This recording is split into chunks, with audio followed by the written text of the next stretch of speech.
유대인들이 묻는 거죠. 너희 자녀가 정말로 맹인으로 태어났냐 하는 것을 묻습니다. 이때 그 부모가 이야기하죠. 우리 아들이, 우리 자녀가 맹인으로 난 것을 안다라고 말합니다. 지금 이 부모들이 유대인들 앞에서 이런 말을 할 때에는 말하는 유대인들의 원하는 것이 무엇인지를 알고 있습니다.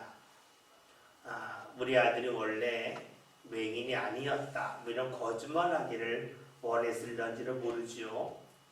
그런데 이 부모들은 상대가 원하는 것을 알지만 그들의 비위를 맞추기 위해서 거짓말을 하지 아니합니다.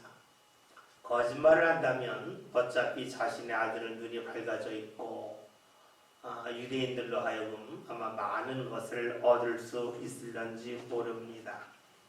거짓말을 통하여 얻을 수 있는 수많은 이익이 있겠지만 이 부모는 그렇게 하지 아니합니다. 그래서 하는 말이 뭡니까? 우리 아들이 이미 장성했다. 그러니까 그에게 직접 물어보라고 말합니다. 사실 이 부모들은 자녀가 아들이 눈이 밝아진 과정을 직접 보지는 못했죠. 그리고 직접 그 자리에 있지도 않았어요.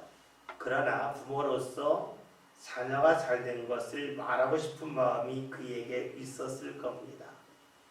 그리고 그 기쁨을 다른 사람들, 자신에게 질문하는 사람들과도 함께하고 싶었을 겁니다. 그런데 이 기쁨을 함께 받아들일 사람들이 아니었다는 거예요. 그런 준비가 되지 않았다는 것이죠. 그러니까 지금 이 부모는 유대인들과 함께 기쁨으로 그 자리에 있고 싶지만 기쁨을 나눌 수가 없었습니다. 왜냐하면 유대인들은 지금 무엇이 옳고 그르다는 것이 아니라 자신들이 원하는 소리를 듣고 싶고 자신들의 신념에 따라서만 살려고 하기 때문이죠. 다시 말하면 자기만을 생각하고 있다 하는 것입니다. 이것을 부모도 알고 있고 주위에 있는 사람들이 다 알고 있습니다. 봅시다. 자기만을 생각하는 사람 앞에서 이 맹인이었던 사람의 부모는 입을 닫습니다. 더 이상 말하지 않습니다. 그리고 그에게 무언가 도움을 주고 싶은 마음도 전혀 없습니다. 사람이 그렇죠. 자기만 아는 사람을 만나게 되면 그 사람과 함께 있는 게 불편하고 그 사람에게 무언가 주고 싶고 나누고 싶은 것이 있어도 그 마음이 금세 사라지고 말지요. 여러분, 그렇다면 하나님은 어떠하실까요? 우리가 이 세상을 살면서 나만 생각하고 살면 하나님은 우리를 향하여서 무언가 말씀을 하려 하실까요? 하시란 말씀을 중간에 그만두실까요? 우리가 성경에 나와 있는 사람 중에 사울이 있죠. 이스라엘 초대왕 사울을 말합니다. 그가 나중에 이런 고백을 하죠. 하나님께서 내게 말씀하지 않으신다. 꿈으로는 말씀하지 않으셨고 우림으로는 말씀하지 아니하셨고 선지자를 통해서 말씀하지 아니하셨다라고 고백을 합니다. 왜 하나님께서 사울에게 말씀하지 않으셨을까요? 사울은 자기 자신이 왕위를 지키는 일에만 관심이 있었어요. 하나님께서 무엇을 원하시는가 여기는 관심이 없고 내가 지금 차지하고 있는 자리를 내 아들에게 그대로 넘겨줘야 된다. 이런 데 관심이 많았어요. 하나님에 대해 관심이 있지 않고 오직 나 자신에게만 관심이 있던 것이 사울이에요. 그러니까 사울이 무엇을 경험합니까? 주의 말씀을 듣지 못하는 일에 그가 처하게 되죠. 선지자들도 다 사라지고 꿈속에서도 주의 말씀이 없고 우린과 들음을 통해서 주의 뜻을 분별하려고 해도 매번 다르게 나오니까 이것은 분별할 수 없다 하는 마음을 갖게 됩니다. 자기만을 생각할 때에 하나님의 말씀에 통로가 많이 있었는데 그 통로가 다 사라졌어요. 사울에게는 선지자, 또 금, 우림 세 가지 통로가 있었는데 이 세 가지 통로가 싹 닫히더라는 것이에요. 우리가 흔히 우리의 신앙을 기독교 신앙이라고 말하고 하나님을 믿는 신앙이라고 말하고 또 말씀의 종교라고 말하죠. 다시 말하면 말씀을 통해서 하나님이 우리에게 은혜 주신다, 복 주신다는 거예요. 그런데 말씀이 닫히면 어떻게 될까? 말씀의 문이 닫혔다고 하는 것은 우리의 신앙의 기본적인 고백을 통해서 본다면 하나님의 은혜 문이 닫힌 거예요. 왜 하나님의 은혜의 문이 닫히는가? 말씀이 왜 사라지는가? 그것은 나만을 알기 때문에 그래요. 내가 중심이 될 때에 주의 말씀은 사라지죠. 나만 아는 사람에게는 사람이 떠나가듯이 주의 말씀도 사라진다고 하는 것을 우리는 알 수가 있습니다. 오늘 말씀 우리가 22절에 있는 말씀을 보면 함께 읽어볼까요? 다 같이 함께 읽겠습니다. 그 부모가 이렇게 말한 것은 이미 유대인들이 누구든지 예수를 그리스도로 시인하는 자는 출교하기로 결의하였으므로 그를 무서워함이로라. 23절 이러므로 그 부모가 말하기를 그가 장성하였으니 그에게 물어보소서 하였더라. 아멘. 눈이 밝아진 자의 부모가 유대인들에게 답을 잘 하지 않는 이유 중 하나가 무엇인가 보았더니 출교를 두려워했기 때문이라 라고 말씀합니다. 출교는 더 이상 교인이 아니다. 이건 내쫓는 것이 되겠죠. 종교에서 쫓겨나는 거예요. 그런데 우리가 생각할 것은 지금의 종교와 그 당시 종교는 달랐다는 거예요. 지금은 종교와 정치가 분리되어 있잖아요. 그러나 그 당시에는 종교와 정치가 분리되지 않았어요. 모든 사람들이 다 성전세, 종교세를 냈단 말이죠. 그러니까 종교와 정치가 함께 갔어요. 그래서 출교를 당했다고 하는 것은 우리나라로 말하면 우리나라에 살지만 너는 우리나라 사람이 아니라는 거예요. 그럴 때 우리나라에 일어나는 일이 있죠. 신용카드 발급받지 못하겠죠. 우리나라 말하면 의료보험 혜택이 없겠죠. 또 하나 우리나라 사람이 아니니까 우리나라 경찰의 보호를 받을 수 없는 거예요. 다시 말하면 출교를 당한다는 것은 법적인 보호를 받지 못한다는 것이 되겠죠. 그러면 사람들이 그의 집에 가서 무언가 약탈해 간다 할지라도 그를 지켜줄 사람이 없어요. 또 이것을 누군가 한다면 악한 마음을 품은 사람들이 이 사람의 집에 가서 무언가 가져와도 우리는 법적으로 문제되지 않는다. 그러니까 우리가 약탈하자 이렇게 악한 마음을 품을 수도 있겠죠. 여러분 그래요. 지금 이 부모가 두려워하는 것 중에 하나는 출교당하는 것, 법적인 도움을 받지 못하는 것입니다. 우리가 생각할 것이 있어요.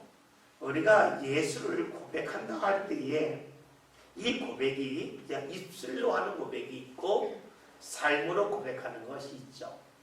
이 삶으로 고백한다는 것을 다른 말로 하면 시인한다라고 볼 수가 있어요.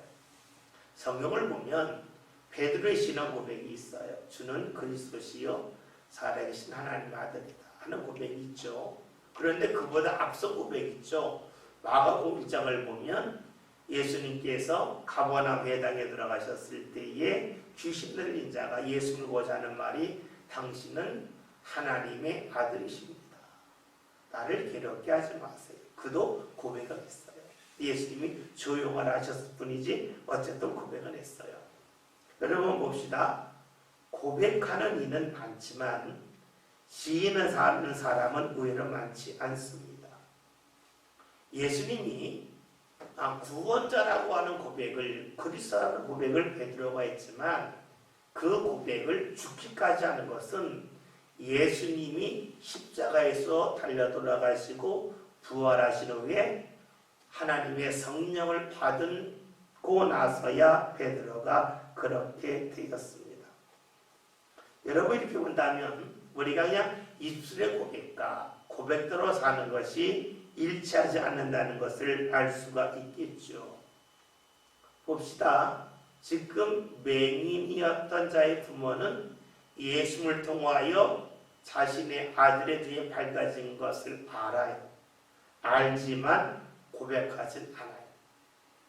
우리가 아는 것과 고백하고 시인하며 사는 것이 일치하지는 아니한다는 것이에요. 외적으로 고백할 수 있지만 내적으로 시인하는 것은 다르다 하는 것입니다. 다시금 이 부모를 봅시다. 이 부모는 지금 자신이 실교당하는 것을 두려워했습니다.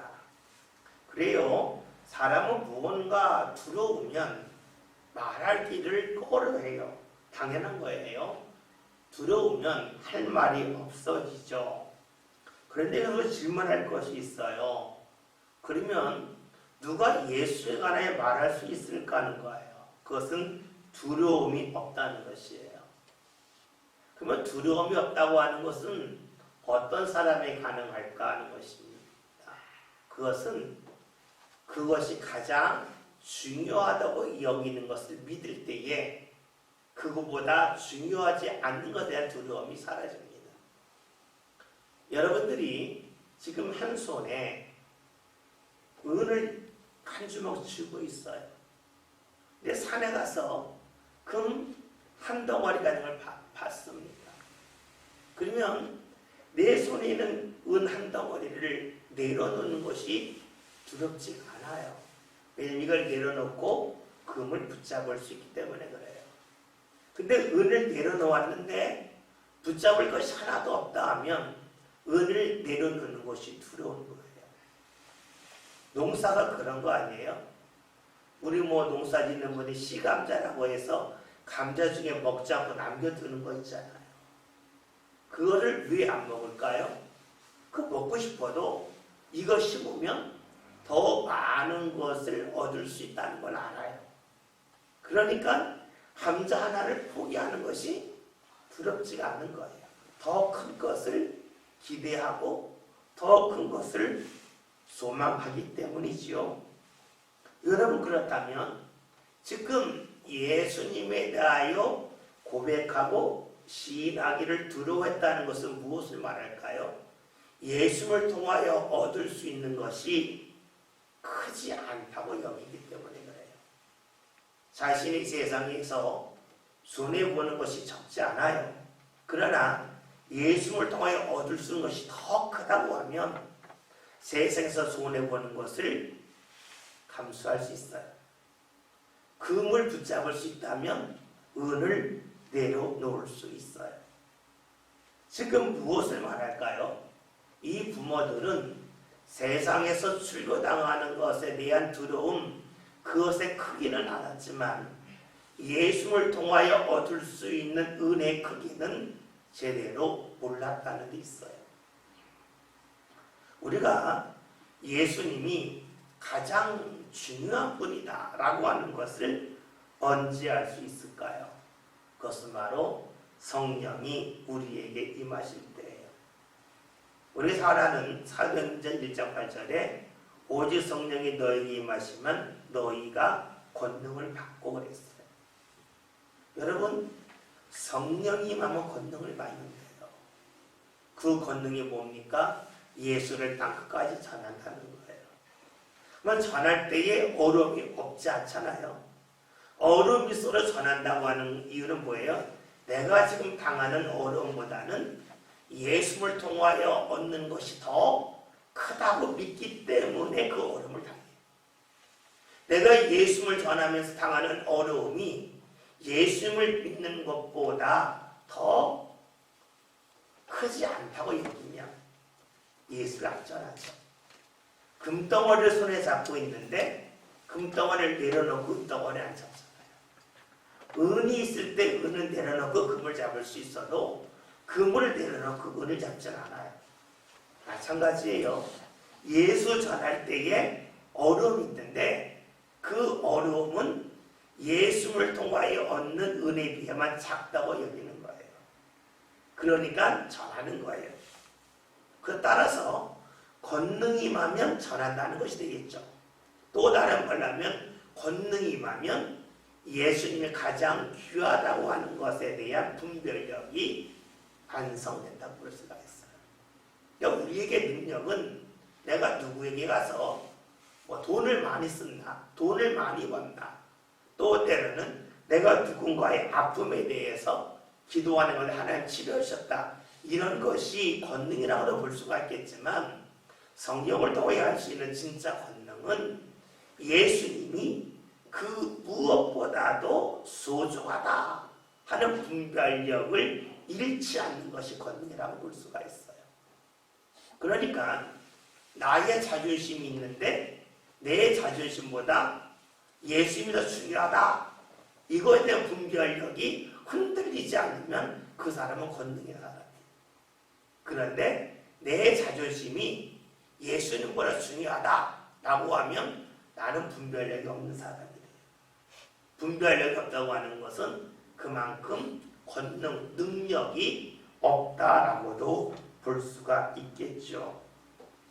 여러분, 그렇다면 오늘 우리들 삶 가운데 예수님이 가장 소중하고 중요한 분임을 잊지 않고 분별하면서 사는 사람이 바로 권능 있는 사람이라고 말할 수가 있겠고, 그리고 이 권능을 잃지 않는 사람이 행복한 사람이라고 말할 수가 있습니다. 사람들이 왜 세상을 두려워할까요? 그것은 예수님을 통하여 얻는 것보다 세상을 통하여 얻는 것이 더 크다고 여기기 때문에 그래요. 또 다른 말로 하면 내 눈에 보이는 이익이 하나님이 앞으로 내 삶 가운데 주실 은혜보다 더 크다고 여길 때에 우리는 분별력이 없는 사람이 되고 예수님을 멀리하는 사람이 됩니다. 우리는 자꾸만 무언가 많이 있어야 내 삶이 행복할 것 같고, 또 내 삶 가운데 무언가 좀 값비싼 것들이 있어야 내 삶이 즐거울 거라고 그래요. 그러나 우리가 경험적으로 아는 것은 맛있는 식사는 비싼 요리가 아니라 즐겁게 먹는 식사예요. 즐겁지 않게 먹는다면 아무리 값비싸고 귀한 산의 진미가 있다 할지라도 그것이 내 삶과 내 유익도 되지 않고 때로는 입맛도 사라져요. 그 대표적인 것이 바로 우리가 다니엘서 1장에 나오는 말씀이잖아요. 다니엘이 뜻을 정하고 우상께 바쳐졌던 그런 고기를 먹지 않겠다, 그 이야기를 하죠. 그 무엇을 말해? 그 재료가 떨어진다는 게 아니라 그런 것을 먹음을 통해서 삶에 힘을 얻는 것이 아니라, 외적인 것을 통해서 몸이 좋아지는 게 아니라 내 삶 가운데 하나님이 함께 하심을 통해서 삶이 더 좋아진다고 하는 것이 삶 가운데 드러나는 것이 바로 다니엘의 모습이라고도 볼 수가 있습니다. 다시 봅시다. 지금 이 부모는, 맹인되었던 자의 부모는 자신들이 자신의 공부는 출교되는 것을 두려워했어요. 다시 말하면 예수님보다 세상이 크다고 여겼습니다. 그러면 이들이 예수를 몰랐을까요? 자신의 아들을 통해서 알았잖아요. 예수님이 우리 아들의 눈을 밝게 해줬다 하는 것을 알았어요. 주님의 능력을 알고 있어요. 그러나 문제가 있어요. 무슨 문제가 있냐면 눈이 밝아진 것을 알지만 본인이 눈이 밝아진 건 아니에요. 다시 말하면 신앙의 체험이 있긴 있는데 그 체험이 본인의 체험이 아니라 아들의 체험이에요. 다른 말로 하면 직접적인 체험이 아니라 간접적인 체험입니다. 직접적으로 체험했느냐, 간접적으로 체험했느냐에 따라서 분별력이 커질 수도 있고 분별력이 크게 떨어질 수도 있습니다. 여러분, 그래요. 이걸 달려본다면 본인이 직접 은혜를 받은 것과 은혜를 받는 분위기 속에서 보고 사는 것은 다르다는 거예요. 내가 은혜를 직접 경험하는 것과 누군가 은혜를 받은 모습을 내가 보고 산 것이 같을 수 있는 것 같지만 결정적일 때는 달라진다는 것이에요. 그래서 신앙은 나의 체험이 있어야 돼요. 예수님 말씀하셨잖아요. 우리가 잘 알고 있는 요한복음 1장 영접하는 자 곧 그 이름을 믿는 자들에게는 하나님의 자녀가 되는 권세를 주셨다. 이는 활동으로나 육정으로 되지 아니한다. 다시 말하면 우리 가족들이 다 은혜 받고 내가 보고 자랐다고 해서 내 믿음이 끝까지 유지되는 건 아니라는 거예요. 결정적일 때에는 이 부모처럼 나는 잘 모르겠다. 뒤로 물러선다는 거죠. 그래서 우리에게 정말로 필요한 것은 은혜 속에서 살아야지 은혜 옆에서 사는 것이 아니라는 거예요. 신앙의 체험은 직접적인 체험이 필요해요. 직접적인 체험은 내 거잖아요. 나의 체험은요, 장소가 달라져도 그 체험이 이어질 수 있어요. 나이가 달라져도 이어질 수가 있어요. 그러나 간접 체험은 그렇잖아요.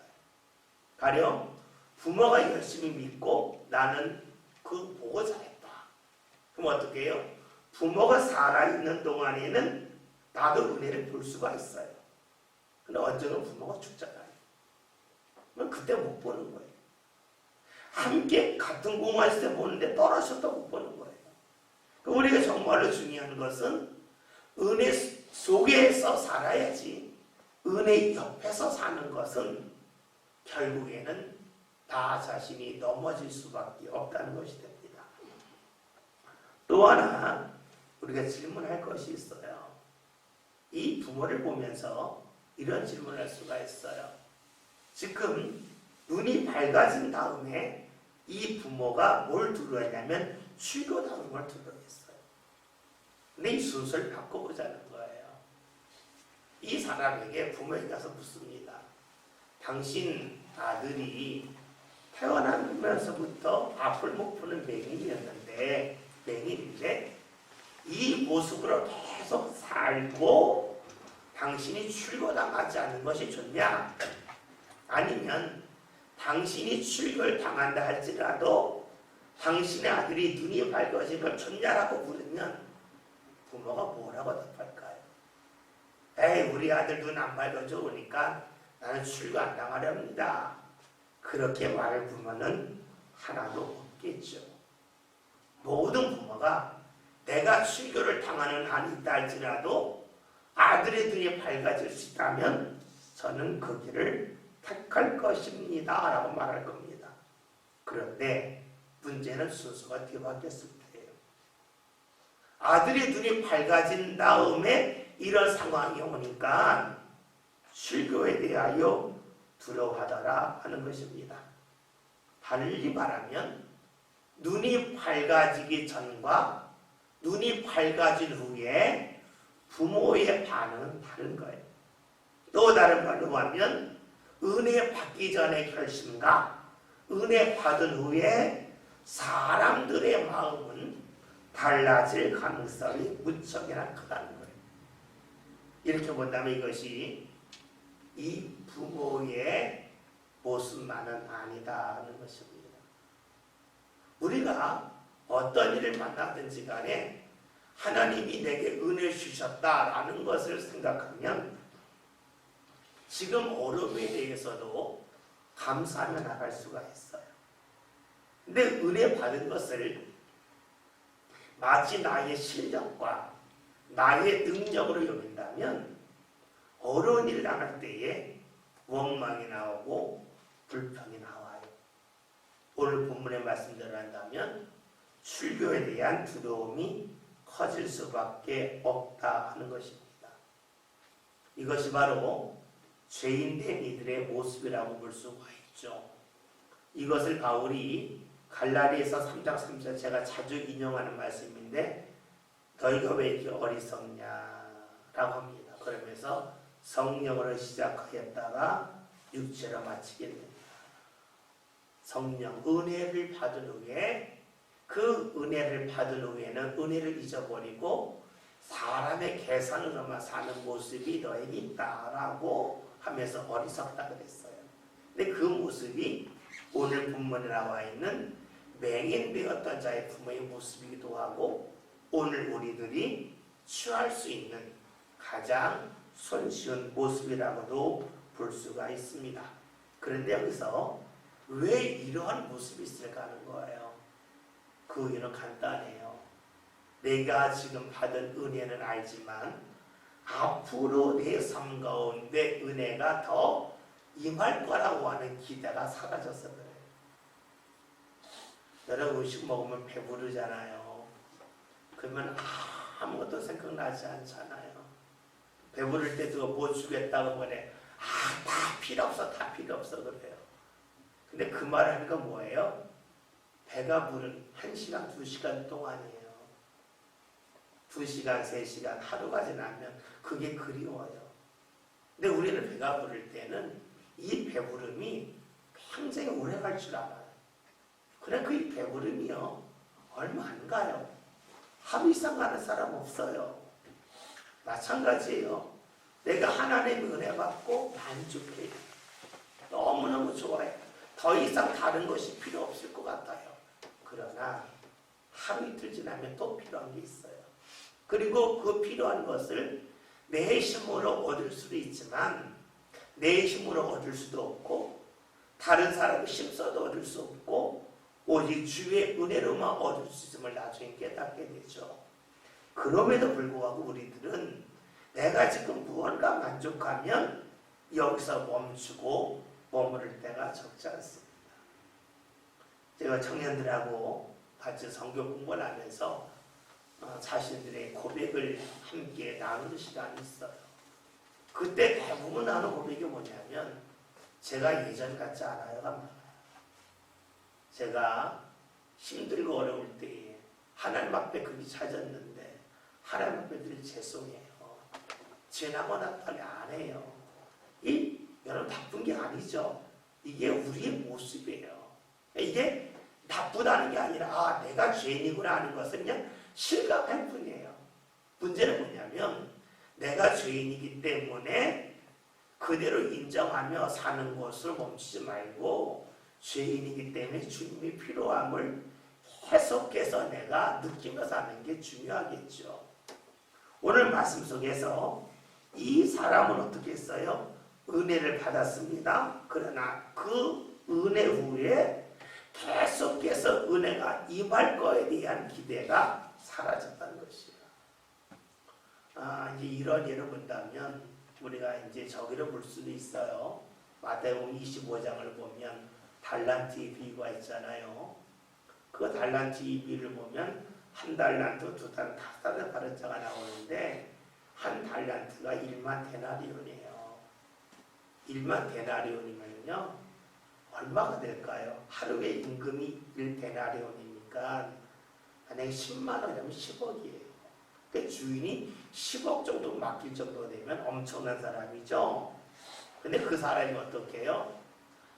이 돈을 받기까지 충성하고 헌신했지만 받고 난 다음에 땅에 파묻는 거예요.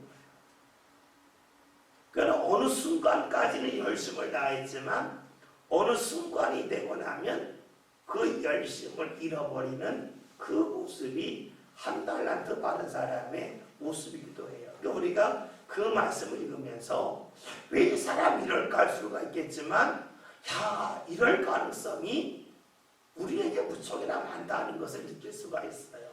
왜냐하면 은혜를 받기 전까지 하나님 찾았는데 어느 정도 일정량의 은혜를 받아서 나름대로 자신이 조금 자신감이 붙는 삶이 될 때에 하나님의 은혜에 대해서 잊어버리고 은혜를 땅에 파묻어두고 살 가능성이 우리에게 적지 않기 때문입니다.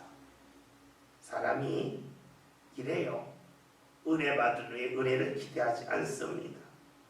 그러니까 은혜 받은 후에 믿음이 성장해야 되는데 오히려 은혜 받은 후에 믿음이 멈추는 이들이 적지 않습니다. 만약에 우리가 하나님이라면 어떻게 할까요? 아마 우리 이럴 것 같아요.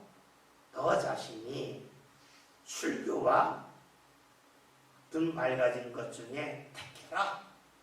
출교 당한 그 각오로 살면 내가 눈 맑게 해주겠다. 이게 사람의 모습이죠. 네가 바뀌면 너 줄게. 네가 달라지면 뭐 줄게. 이게 사람인데 하나님은 그러하지 않더라고요. 주님은 어떻게 먼저 좀 밝아지고 그 속에서 출교하는 것을 이기기를 원해요. 그럼 한 사람이 넘어지죠.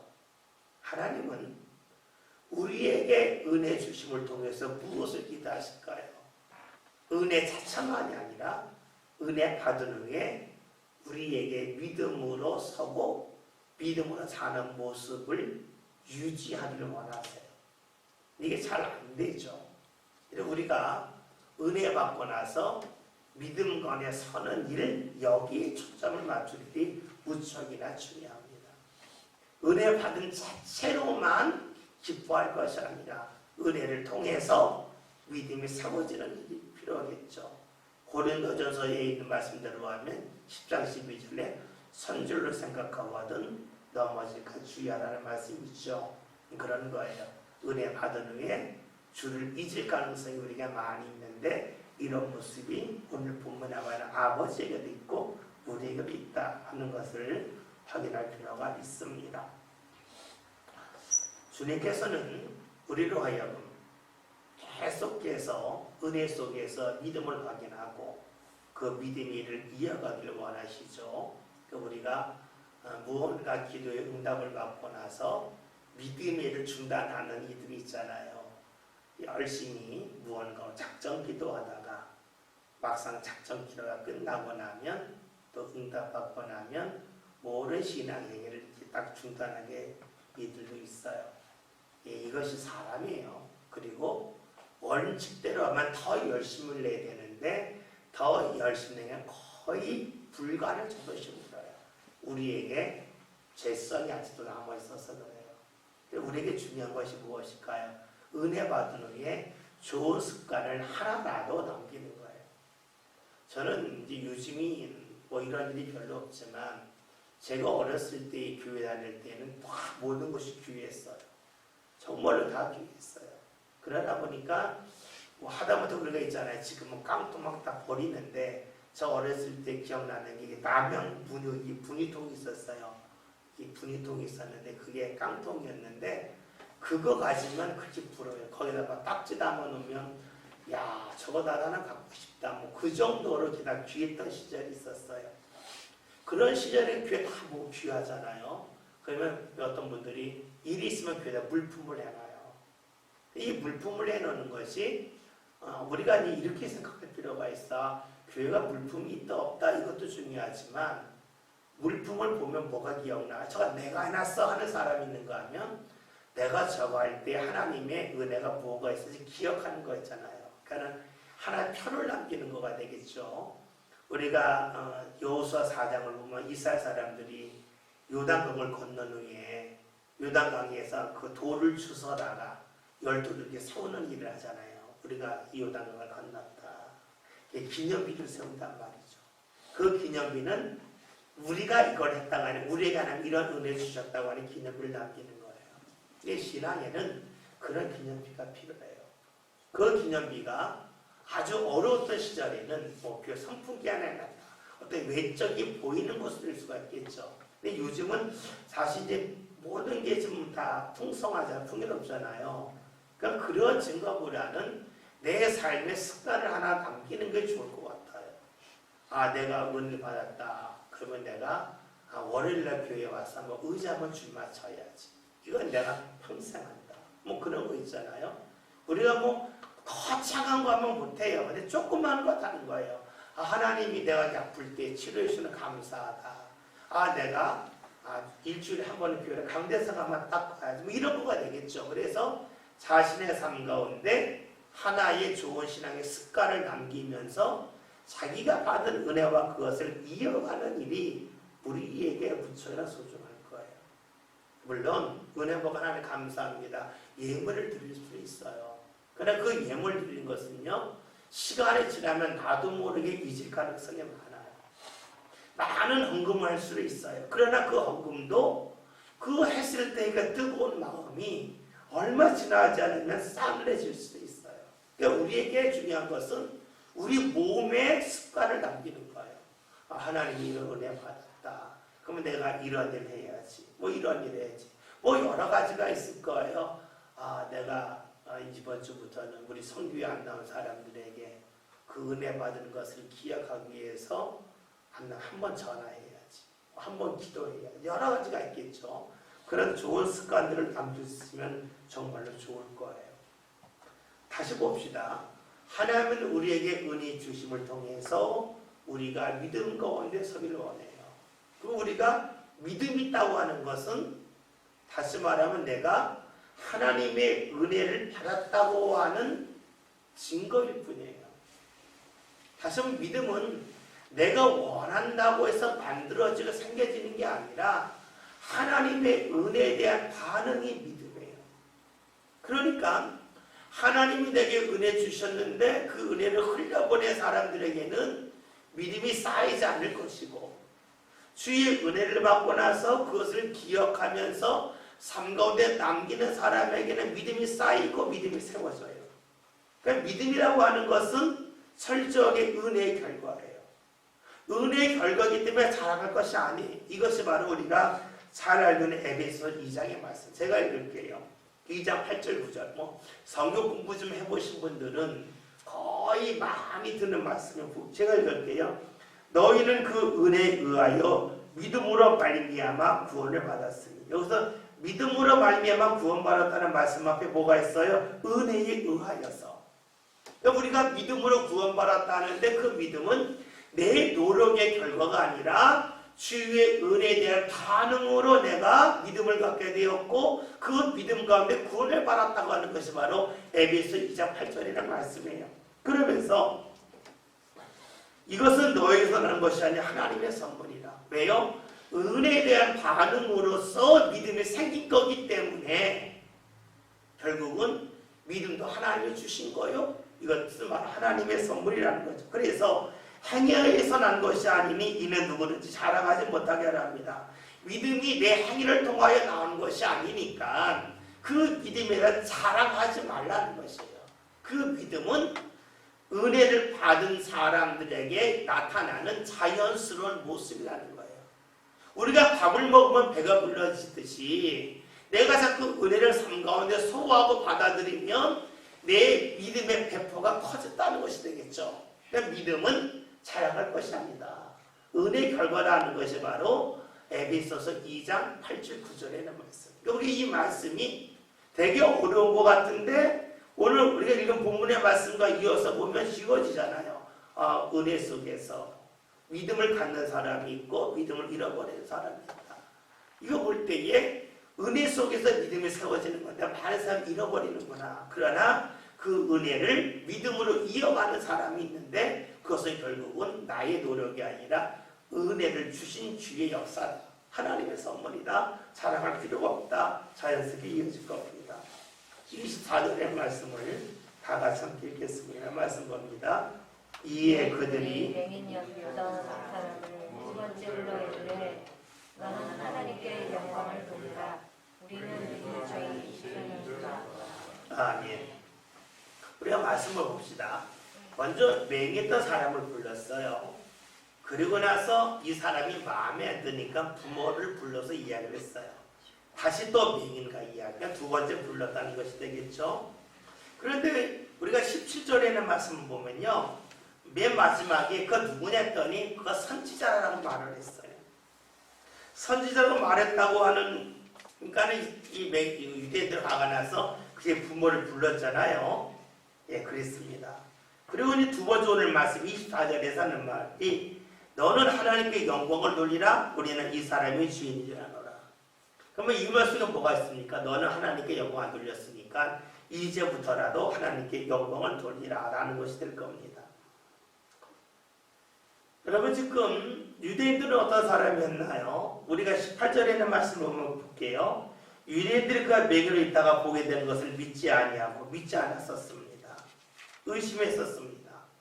그런데 이제는 눈이 밝아졌다는 걸 인정을 해요. 그러면 자신들이 과거에 잘못된 판단을 했다, 잘못된 말을 했다 하는 것을 스스로 인정하는 거죠. 그럼 오해한 거잖아요. 여러분, 누군가에게 오해했으면 어떻게 돼? 반드시 사과를 해야죠. 뭐 속으로 오해하는 것이야 뭐 말 안 해도 상관없겠지만, 대놓고 오해했으면, 공개적으로 오해했으면 거기에 대하여서 뉘우침이 있어야 돼요. 그런데 이들은 그렇지 않아요. 남에게 큰 상처 줬잖아요. 상처를 주고도 미안하다는 공식의 사과를 하지 않습니다. 왜 그럴까요? 나는 괜찮다는 거예요. 우리 정도 신분된 거예요. 우리 정도의 돈이 있고 권력이 있으면 누군가 한번 무시했다 하는 거, 그거 그냥 일상적인 거니까 그거 갖고 뭐 미안하다 그런 말 할 필요 없다. 이것이 이들의 마음이에요. 이 사람은, 즉 맹인이었던 사람은 하층민이잖아요. 아니 구걸했던 사람이잖아요. 그 어떤 마음이에요? 아예 구걸했던 사람이니까 그런 사람들은 우리가 함부로 해야 된다 하는 마음이 그들에게 있어요. 그런데 이들은 자신을 뭐라고 말합니까? 28절에 있는 말씀을 보면 뭐라고 말씀하냐면, 그들이 욕하기 이르되 너는 그의 제자라고 하냐. 모세의 제자라. 자신들은 모세의 제자라고 말합니다. 다시 말하면 모세가 가르친 대로 산다라고 말을 해요. 그러면서 뭐라고 말하냐면, 약하고 힘없는 사람에 대해서는 비방해도 괜찮다는 마음이 있어요. 그런데요, 우리가 잘 알고 있는 말씀 중에 출애굽기 22장 21절에 이런 말씀이 있어요. 모세를 통해 하나님 주신 말씀인데요, 너는 이방 나그네를 압제하지 말고 그들을 학대하지 말라. 너는 애굽 땅에서 나그네였습니다. 남을 학대하면 안 된다는 것이 모세가 하나님이 주신 말씀을 전하는 내용이에요. 그런데 지금 같은 유대인인데도 없이냐고요. 뭐예요? 말씀을 떠난 자들이에요. 자기 스스로 앞뒤가 안 맞아요. 근데 자기 스스로 앞뒤가 안 맞는 것에 대하여서 전혀 이들은 개의치 않고 있습니다. 그리고 지금 이 유대인들이 뭐라고 말하냐면, 너는 하나님께 영광을 돌리라고 말해요. 이 말 속에는 맹인되었던 사람이 하나님께 영광을 드러내지 않았다는 것이에요. 그러나 예수님께서 제자들과 함께 하신 말씀이 있죠. 이 사람이 맹인이냐, 누구의 죄 때문에? 예수님은 하나님의 영광을 드러내기 위함이라고 하셨어요. 그리고 눈이 맑아진 사람은 17절 예수를 선지자라고 했어요. 예수를 선지자라고 말하는 것은 예수님이 하신 말씀은 하나님이 주신 말씀이라는 거예요. 그러면 자신이 눈이 맑아진 것은 선지자를 통하여 주신 말씀, 하나님이 주신 말씀대로 산 것이기 때문에 하나님 뜻에 순종하는 거예요. 그러면 이것이 하나님께 영광이 안 될까요? 영광 될 수밖에 없잖아요. 그런데 유대인들은 지금 그가 하나님께 영광을 돌리지 않았다고 말합니다. 죄인처럼 여기고 있습니다. 계속해서 그를 믿지 아니하고 있죠. 여러분 봅시다. 지금 유대인들의 특징이 무엇일까요? 이들은 맹인이었던 사람들의 모습을 자꾸만 일관성 있게 보지 아니함을 통해서 자신들의 모습을 감추라. 너 맹인이었던 거짓말이지 했다가 너 맹인의 눈이 밝아져서 하나님께 영광을 돌려야지 라고 이야기합니다. 자신이 앞뒤가 맞지 아니함을 계속해서 숨깁니다. 자신들이 미안하다고 했는데 그 말하지 않고 너 왜 하나님께 영광 안 돌려? 너 죄인 아니야? 뭐 이런 식으로 상대를 몰아붙임을 통해서, 상대를 깎아내림을 통해서 자신의 잘못된 것을 감추려고 있지요. 유대인들은 눈이 밝아진 사람에게 이야기를 했지 않았습니까? 그러면서 한 이야기가, 우리는 이 사람이 죄인인 줄 아노라. 이 사람은 예수님을 알아요. 예수님이 죄인이라고 말합니다. 이들의 지금 관심은 예수님을 공적하는 데 있잖아요. 그런데 여러분 한번 생각해 봅시다. 눈이 밝아진 것은 인정을 하지만 눈을 밝게 한 예수님은 죄인이라고 말해요. 이상하지요? 근데 이상함에도 불구하고 이들은 계속해서 이것을 몰아가고 있는 것이에요. 왜 그럴까요? 이들의 목표는 자신들이 처음에 옳다고 여기는 것을 끝까지 주장하는 데 있어요. 또 예수님이 높아지면 자신들이 상대적으로 낮아지잖아요. 원래 예수님이 높은 지위에서 태어났다 그러면 인정하기 쉬워요. 예수님이 별 볼 일 없는 데서 나오셨기 때문에 예수님을 인정하고 싶다는 마음이 이들에게 무척이나 크지요. 그러니까 계속해서 예수님이 잘못됐다는 것을 이야기합니다. 또 생각할 것은 오늘 말씀 24절에서 두 번째 불러 이들에게 두 번째 말하잖아요. 그러니까 첫 번째와 두 번째 사이에 무언가 달라진 내용이 있어야 돼요. 달라진 내용이 하나도 없어요. 다 똑같은 말을 했어요. 다시 말하면 첫 번째 이 매니터 삶을 불렀을 때와 두 번째 불렀을 때에 예수에 대한 말 중에서 다른 말이 나오지 않았어요. 나쁜 말이 나오지 않았어요. 그럼에도 불구하고 그들은 어떡합니까? 계속해서 죄인이라고 말합니다. 논리적으로 맞지 않아요. 그러나 이들은 감정적으로 계속해서 말을 하고 있는 것이에요. 이것처럼 사람의 고집이 강해요. 세요. 다시 말할까요? 사람이 회개하기 이렇게 어려워. 잘못된 것이 분명히 드러남에도 불구하고 어떻게 해서든지 자신의 잘못을 가리우고 감추고 싶은 마음이 모든 사람에게 있어요. 우리 잘 아는 창세기 3장에는 똑같잖아요. 아담과 여자가 하나님이 먹지 말라고 먹은 후에 숨잖아요. 왜 숨었냐 할 때 계속 떠넘기지.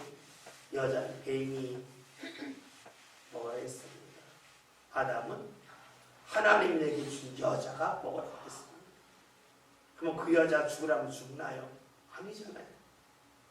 자기가 모든 부분에 따르지 않으면서 필요한 것만 딱 하다가 어떻게 해서든지 자신을 변호하려고 하는 모습이 있어요.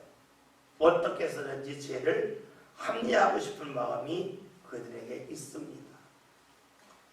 여러분, 예수님이 능력을 행하셨음을 부인할 수 없습니다. 그런데 그들은 계속해서 예수님을 죄인이라고 하는 것으로 덧씌우려고 하고 있습니다. 그 이유는 앞에서 언급했던 것처럼 자신들이 우월하다고 하는 것을 어떻게 해서든지 드러내고 싶은 마음이 있죠. 참 사람이 누군가를 인정하는 게 의외로 어려워요.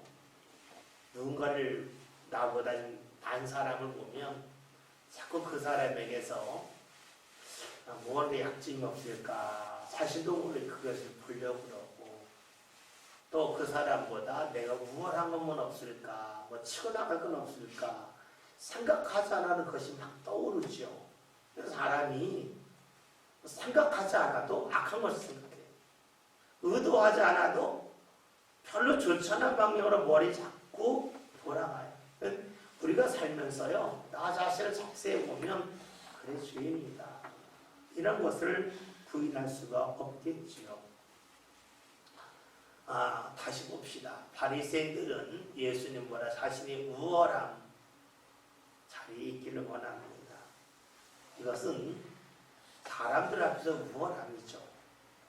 또 다른 말로 하면 사람들에게 인정받고 싶은 목마름이 있어요. 사람들이 인정 욕구가 있어요. 우리가 요한복음 4장에서 사마리아 우물가 여인이 그 갈증이 있었잖아요. 근데 그만 그런 것이 아니라 오늘 보면 유대인 바리새인들도 그런 갈증이 있습니다. 중요한 것은 사마리아 우물가의 여인은 자신의 부족함을 깨닫고 고백하며 돌아왔지만 오늘 본문에 바리새인들과 유대인들은 부족함을 어떻게든 감추려는 데 있었다 하는 것입니다. 주님을 만났습니다. 사마리아 여인처럼 자신의 마음이 녹아지는 사람이 있고 바리새인들처럼 마음이 강팍해지는 사람이 있습니다. 우리 사도행전 2장에는 말씀대로 하면 베드로의 설교를 듣고 마음이 찔려서 우리가 어찌할꼬 하면서 회개하는 사람이 있는가 하면 사도행전 7장에서 스데반의 설교를 듣고 마음이 찔려 이를 갈고 결국엔 스데반을 향한 돌을 던지는 사람이 있습니다. 똑같이 주를 경험하고 똑같이 찔림이 있지만 그 속에서 주님을 향하여 나가는 사람이 있고 주님에게 등을 돌리는 사람이 있습니다. 말씀을 듣고 주님 앞에 오는 사람이 있고 주님 곁을 떠나는 사람도 있겠죠. 오늘 저와 여러분이 주의 말씀이 들려질 때에 그 말씀을 통해서 주님 앞에 좀 더 가까이 갈 수 있는 그런 믿음의 사람들 꼭 되었으면 좋겠습니다. 은혜를 통해서 믿음이 세워지고 그 믿음이 세워지니까 주님의 은혜가 그 무엇보다 귀함을 알아서 분별력이 생겨서 주의 은혜가 가진 귀에 그런 권능의 사람들이 다 될 수 있기를 주의 이름으로 기도드립니다. 기도합니다.